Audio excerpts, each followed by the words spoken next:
যিনি বাংলা বাঙালি বলেন তার আমলে চিফ সেক্রেটারি সুব্রত গুপ্ত বাঙালি হতে পারেন না।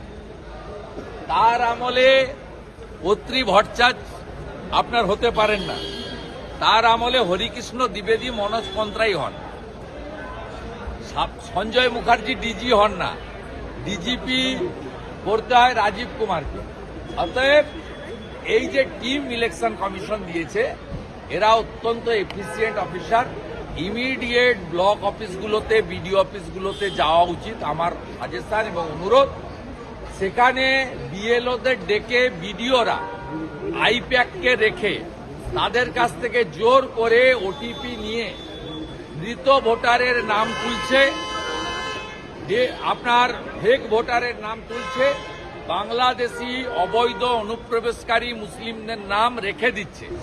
সেই কারণে 6,40,00,000 মধ্যে মাত্র 27.5 লক্ষ নাম এখন অবধি বাদ গেছে, আর মাত্র 1,20,00,000 ডিজিটাইজেশনের বাদ আছে।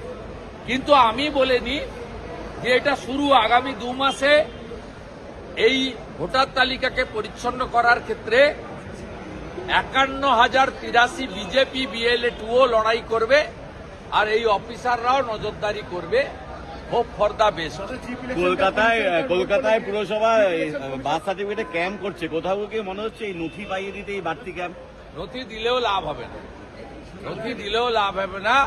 কারণ ইলেকশন কমিশনের এআই স্ক্যান যদি তারা করে ধরা পড়বেই, চোর ধরা পড়বে। ইলেকশন কমিশনকে অনুরোধ করব এআই স্ক্যানের মধ্য দিয়ে যেন পুরো বিষয়টা প্রসেস হয়। ইলেকশন কমিশনের কালকের 2টো অর্ডার ওয়েস্ট বেঙ্গল মানুষের কাছে আসার আলো দেখছে। এক, special observer appoint. Second thing হচ্ছে ডিজিপি কে ডাইরেকশন আর্ম সিকিউরিটি ফোর্সেস বিএলওদের দিয়ে প্রোটেকশন দিতে হবে। বিএলওদের এই দুটো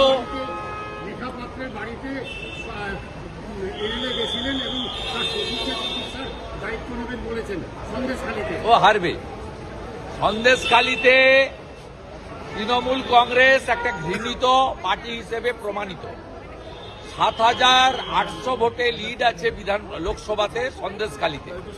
সন্দেশখালীর মহিলাদের উপর অত্যাচার এবং শাহজাহান মডেল ক্যাঙ্গারু কোর্ট, এটা কোনো মহিলা ভুলে যায়নি।